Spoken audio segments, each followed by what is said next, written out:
to Cosmic Besties. We are your go-to space for all things spiritual.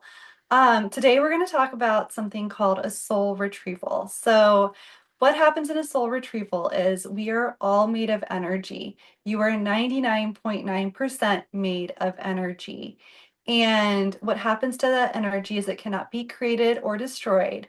So, when you go through something that is traumatic to you, be it a big trauma, like, witnessing someone dying or something, whatever, a big trauma. You can think about what it is in your mind, or a little trauma, which could be maybe somebody said you need to lose 10 pounds.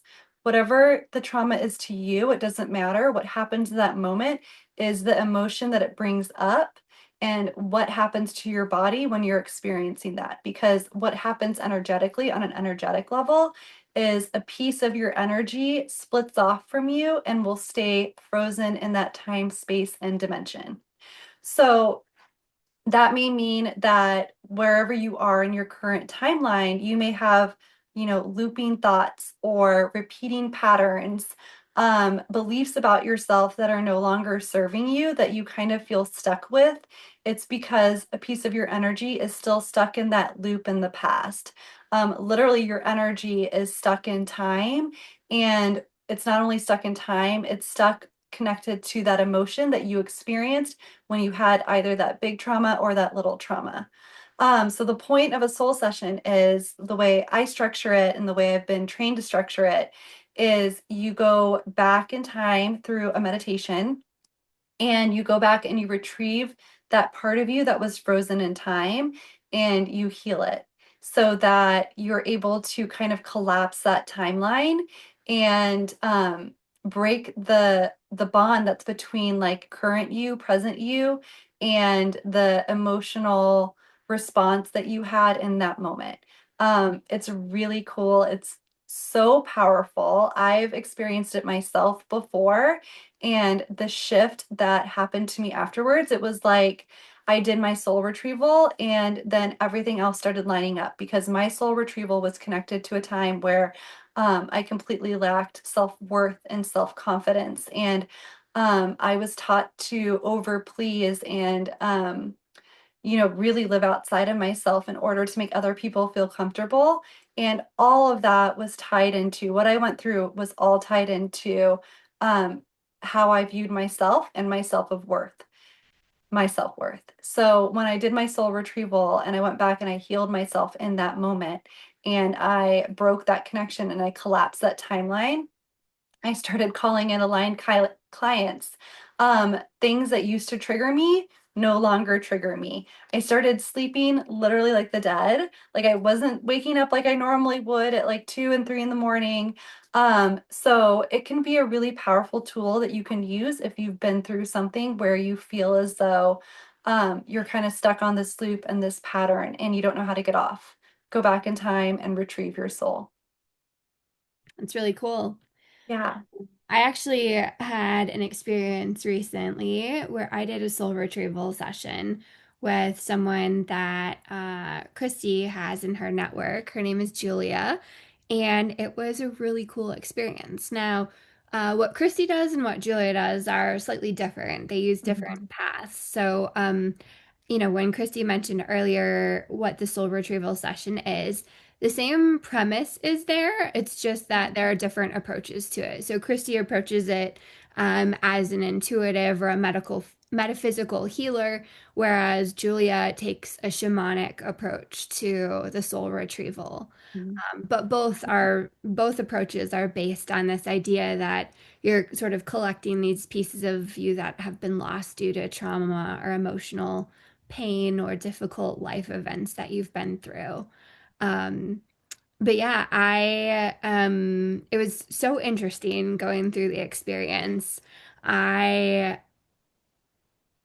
did a visualization, and I won't go into a ton of details, but you do this sort of a guided meditation or a visualization, and there's drumming in the background to get you into a bit of a meditative state. And then some of your spirit guides show up to kind of like take you to different places. And as the healer, she helps walk you through visiting these different places and just gives you time to kind of process or see or do anything that you need to do in these different places. So I visited three different places at different points in my life during this meditation, this guided meditation. And then after that, she, as the shamanic healer, then goes sort of on a little bit of a journey for you and then begins to collect pieces for you to bring them back so that you can integrate them.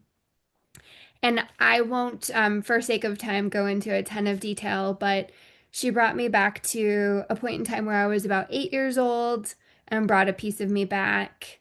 There was a point where I was like 17 or 18, and that was so interesting. And she brought a big piece of me back there related to self-worth. Then she brought me to sort of a version of an adult me in a busy city where I had sort of lost a piece of myself.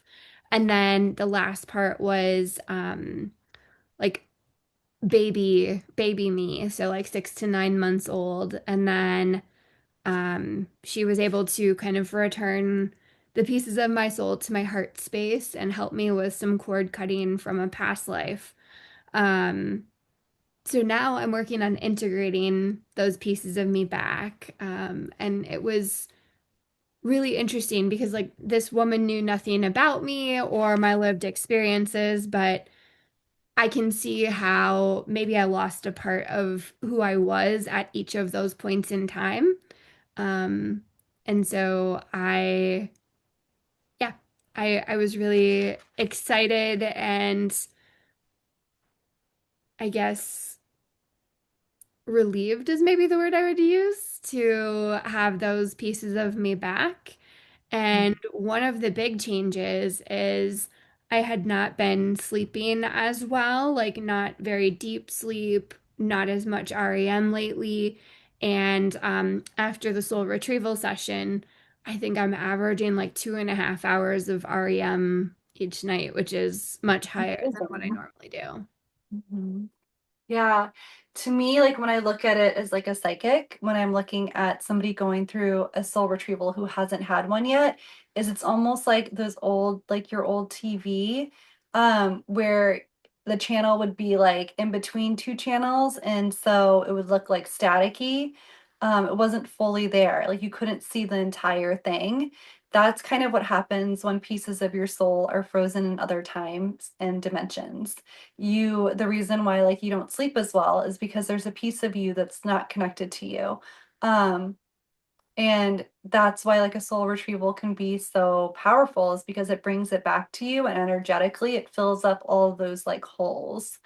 um, my soul retrieval's, I think, a lot different from hers. Like I do a form of like hypnosis with my clients, and I lead them into a deep state of relaxation, and through meditation, they kind of intuitively go where they need to go. And so like I actually did one yesterday with a client, and she, before we even started, she was like, "Oh, like I know where I'm gonna go." Like her trauma was her husband passed away. And she didn't go there. She actually went back to a time when she was 7 years old.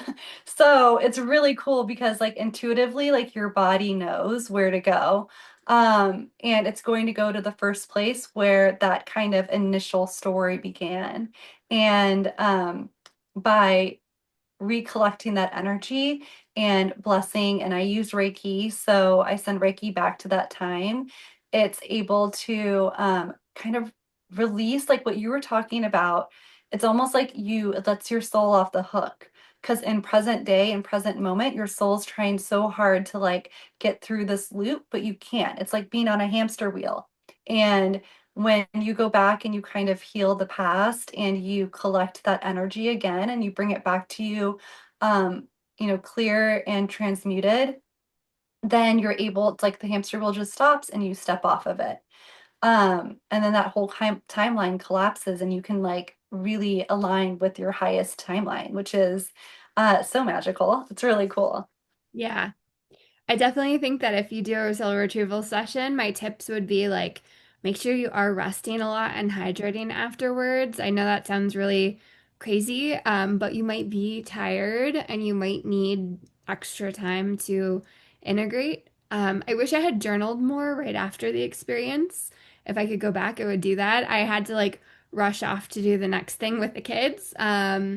And so I wish I would have journaled a little bit more because I think that's not a missed opportunity on my part.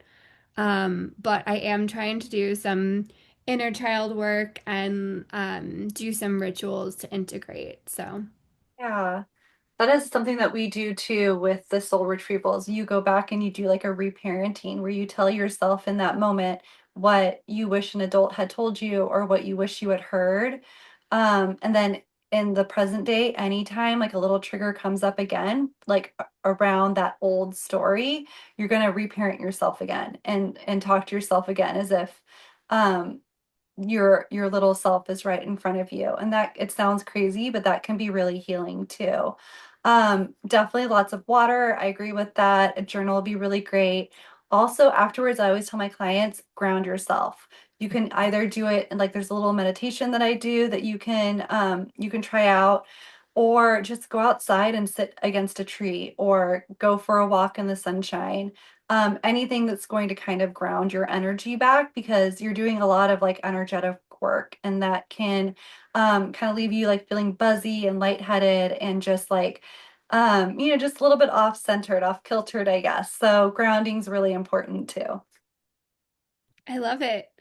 If you're interested, I highly recommend reaching out to Christy to do her soul retrieval session. Or if you're interested in the experience I had, you can DM me or shoot me an email, and I can connect you with Julia.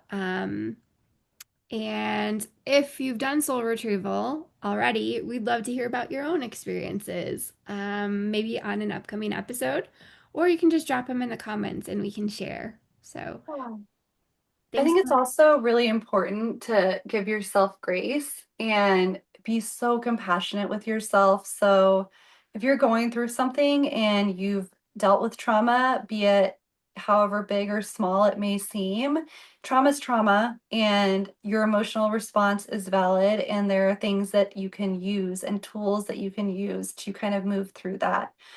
Soul retrieval is one thing, but I know there are many other ones that you can do too. So, um, you're not alone. Please reach out to me or Kelly or Julia. We can share her info too, and we can help you through it because the worst thing in the world is to feel like you're alone in your own grief or your own trauma or your own shame. Thanks, and we'll see you again soon.